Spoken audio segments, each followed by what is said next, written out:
Reka twongere tubasuhuze mwese mudahwema kudukurikirana hano kuri Baho TV.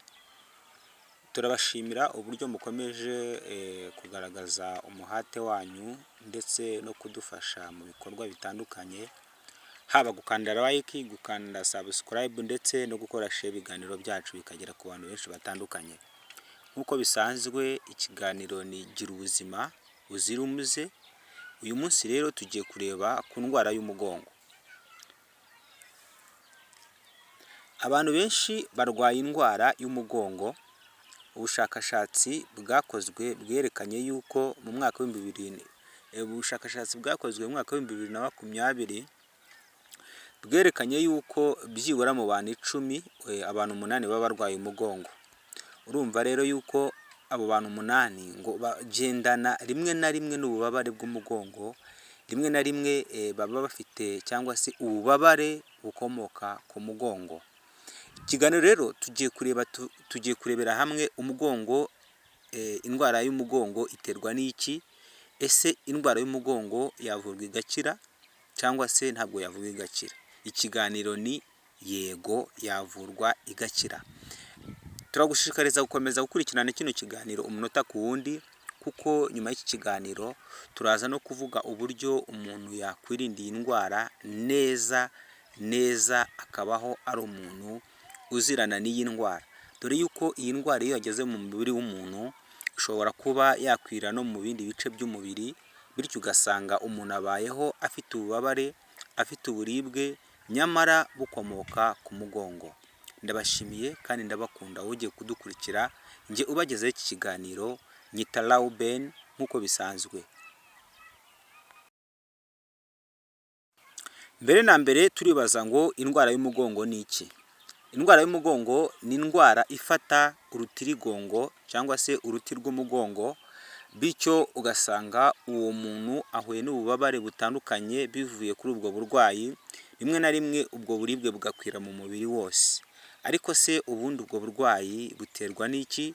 Ubwo burwayi buba bumeze bute? Uru rutirigongo rw'umuntu iyo rufite ikibazo, iyo rurwaye, akenshi rutanga amakuru mpuruza yuko rufite ikibazo. Wagenda, waba uhagaze, waba wicaye, icyo wakora cyose ukumva uburibwe umubiri wose. Urutirigongo iyo rufite ikibazo, uyu muntu nta kintu aba ashobora gukora, nta kintu aba ashobora mu buryo burambye, kuko akantu gato kose akoze ahita ataka indwara y'umugongo. Rimwe na rimwe abantu iyo bagenda cyangwa se bicaye cyangwa se bakora imirimo isanzwe, akora akanya gato ukajya ukabona uburibwe buramufashe, ugasanga umurimo yakoraga urahagaze bitewe n'ubu burwayi. Nk'uko bisanzwe iyi ndwara ubundi iterwa n'ibintu byinshi bitandukanye. Iyi ndwara rimwe na rimwe abantu ntabwo bazi ibintu biyitera, niyo mpamvu usanga umubare munini cyane ukomeza kwandura iyi ndwara cyangwa se ukomeza kurwara iyi ndwara. Niyo mpamvu usanga umubare munini urwara iyi ndwara bitewe n'uko batagize uruhare mu kwirinda ibimenyetso cyangwa se kwirinda ikintu cyose cyashobora kuzana ubu burwayi ku rutirigongo rw'umuntu cyangwa se ku ruti rw'umugongo. Ushobora kwibaza uti ubundi iyi ndwara umuntu ayirwara ate, habaye iki? Reka twongere tubahe ikaze hano mu kiganiro gira ubuzima buzira umuze. Uyu munsi reka noneho tuvuge bimwe mu bintu bishobora gutuma umuntu arwara umugongo nyamara atarasanzwe awurwara cyangwa se atarasanzwe afite ubu burwayi. Ikintu cya mbere, kandi ibi bintu tugiye kuvuga aha ngaha ukwiye kubyitondera kugira ngo uzagira umugongo muzima, dore ko iyi ndwara ikomeje kugira benshi ibimuga, ikomeje kuzahaza abantu benshi muri Afurika, hamwe no hirya ya Afurika cyangwa se hanze ya Afurika, igota amasimbi mu bihugu by'abaturanyi ndetse no ku mugabane w'Uburayi. Uyu mugongo cyangwa se iyi ndwara y'umugongo ni indwara ifata abantu bakuze cyangwa se abantu bakiri bato. Ni ukuvuga ngo ntabwo irobanura igendeye ku myaka, uwo ari we wese ashobora kuyirwara. Ariko dore imbarutso uburyo yo kurwara ubu burwayi. Icya mbere ni ukudakora imyitozo ngororamubiri. Iyi ngingo abantu benshi ntabwo bakunze kwiha agaciro, ariko burya gukora imyitozo ngororamubiri akenshi birinda umubiri w'umuntu kuba warwara indwara zitandukanye harimo umubyibuho ukabije ndetse n'izindi ndwara. Iyo utarwaye izi ndwara cyangwa se bitewe n'uko ukora siporo, birema abasirikare b'umubiri bafite ubushobozi bwo guhangana n'indwara nk'izi ngizi. Ikindi cya kabiri kandi, uko ukora siporo bifasha umubiri wawe kurambuka, amagufa agakomera, ndetse ukaba wabasha kuba uri umuntu utahangarwa n'indwara izo arizo zose. Icya kabiri, kwicara umwanya munini cyangwa se ukicara nabi. Iyo tuvuze kwicara nabi, ni cya gihe umuntu yicara yihengetse cyangwa yunamye, akaba yamara umwanya munini cyane ahese umugongo. Iki gihe iyo ukoze ibi inshuro nyinshi, wicaye nabi, wicaye wihengetse, ibi bishobora kukuviramo ubu burwayi. Ikindi cya gatatu, umubyibuho ukabije. Nk'uko twabivuze haruguru, gukora siporo, iyo udakora siporo, zimwe mu ndwara ukunda kurwara harimo n'iyi ndwara yo kurwara umubyibuho ukabije. Abantu benshi bafite ubu burwayi ndetse bagerageje kwivuza ariko byaranze.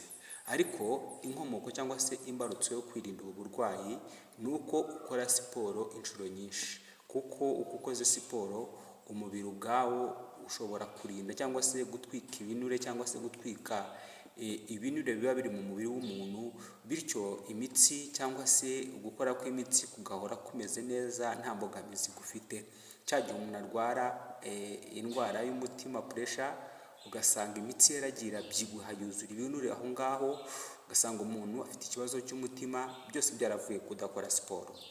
Ariko gukora siporo ni kimwe mu bintu bikomeye cyane, ni kimwe mu rukingo abantu bose bakwiye guha agaciro. Ikindi gishobora kuba cyatera uburwayi, imvune. Hari igihe umuntu aba afite imvune atavukanye, kuko imvune ntabwo zivukanwa. Umuntu avunika burya bitewe n'uko n'impamvu yabiteye. Hari ikintu gishobora gutuma uvunika, ushobora kugira impanuka, ushobora kugongwa, ni ibintu byinshi bishobora gutuma ugira imvune. Iyo ufite imvune rero, ni kimwe mu bintu bishobora kuba byagutera umugongo. Gishobora kuba cyatuma umuntu arwara umugongo, kwambara inkweto ndende. Iki kintu rero n'abagabo maje kubona icyo kibazo, bakunze kwambara inkweto ndende bitewe n'aho isi igeze uyu munsi. Hari abagabo bambara inkweto ndende, bambara imyenda y'abadamu, bambara bitewe n'ibyo bifuza cyangwa se n'imikino barimo cyangwa se n'amahitamo yabo. Kwambara inkweto ndende rero ndavuga za zindi zifite taro ndende, hamwe ugenda uhese umugongo. Ibi bintu iyo bibaye kenshi, burya umugongo wawe urangirika. Ni kimwe mu bintu bishobora gutuma uyu burwayi bugufata. Ikindi, guhora uhetse ibaga irimo mudasobwa cyangwa se laptop. Inshuti yanjye mubwiza ukuri, abashakashatsi bakoze ubushakashatsi bashingiye ku bantu benshi bahoraga bahetse ibaga cyangwa se igikapu kirimo laptop. Ariko icy'ingenzi wamenya ni uko guhora ihetse laptop mu mugongo burya bitera umugongo. Rero ibitera umugongo ni byinshi, ariko iby'ingenzi dukwiye kwirinda ni ibyo ngibyo. Kugira rero ngo ushobore kwirinda ubu burwayi, ni uko ugomba kwirinda ibi byose tuvuze haruguru, kuko burya igitera umugongo iyo ukirinze ntabwo warwara umugongo kandi wirinze ikiwutera. Ni nayo mpamvu abantu benshi barwaye umugongo, ibanga ryo gukira ubu burwayi ni uko mbere na mbere ugomba kubanza kumenya indwara urwaye. Ugomba kubanza kwisuzumisha, wamara kwisuzumisha bakabona uburwayi urwaye, bakabasha kuvura icyazanye wa mugongo. Kuko ntabwo umugongo upfa kuza ngo wikubite aho ngaho. Umuntu arwara umugongo bitewe n'impamvu. Umuntu arwara umugongo bitewe n'ingingo runaka yabiteye. Mbere y'uko rero ukira cyangwa se mbere y'uko baguha imiti y'umugongo, bamanza basuzuma bakareba ikintu cyatumye urwara umugongo cyangwa se imbarutso y'ubwo burwayi. Ibyo wakwirinda ni byinshi. Mu byo twavuze haruguru, ushobora kwirinda kwambara inkweto zihagaze cyangwa se inkweto ndende, kwirinda kwicara wihengetse, kwirinda guheka ibagi irimo laptop igihe kinini cyane mu mugongo. Ibi bintu iyo ubyirinze rero, ugira ubudahangarwa bw'umugongo wawe rwose, ugakura uri umuntu ufite umugongo muzima. Ubundi rero uburwayi bw'umugongo ni uburwayi buvurwa bugakira burundu rwose. Mu kuvura umugongo habanzwa gusuzumwa icyawuteye niyo ngingo ya mbere buryo kugira ngo umanze kumenya uburwayi bwawe. Niba ufite umugongo wakuzahaje rero tuzi neza yuko hari imiti yo mu nganda ivura umugongo, ariko nanone hari n'imiti karemano ikozwe mu bimera nayo ishobora kuvura umugongo. Abaganga hirya no hino baba bafite iyo miti, mu mafarumasi baba bafite imiti. Icy'ingenzi rero ni uko wajya kwisuzumisha mbere yo kujya gushaka imiti, ukabanza ukamenya neza inkomoko y'uburwayi bwawe. Iyo basanze ari imvune, bavura imvune, ntabwo bavura umugongo. Bavura imvune yakira, umugongo ugakira. Iyo basanze ari ubundi burwayi bwaturutse ku kindi kibazo runaka, icyo kibazo nicyo bashakira umuti. Ndabashimiye, ariko ndakurarikira guhora wumva ikiganiro cyacu. Niba iki kiganiro cyacu kikunyuze, kanda like kugira ngo umuntu wese abashe kubona yuko ikiganiro cyacu gishobora kumugeraho kandi mu buryo bworoshye. Kanda subscribe, ubyibuke rwose. Iki kintu reka nongere ngisubiremo, kanda subscribe kugira ngo uha agaciro ibiganiro byacu.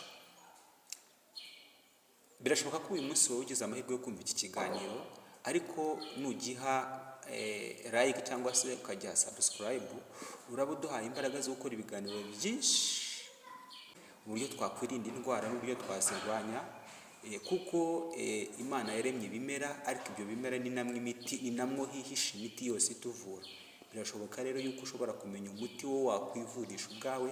Ubutaha iki kiganiro nirongera gukora ikindi kiganiro, nzabereka umuti ushobora kuvura umugongo ugakira burundu.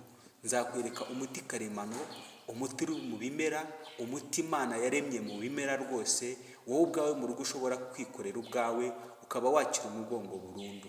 Nimushaka iki kiganiro, mwandike comment mumbwire nako kanya icyo mushaka n'icyifuzo cyanyu, icyo mushaka ni inshingano kugira ngo nyikore, kuko ndi hano kugira ngo mbane namwe, ndi hano kugira ngo twungurane ibitekerezo, ndi hano kugira ngo dufashanye.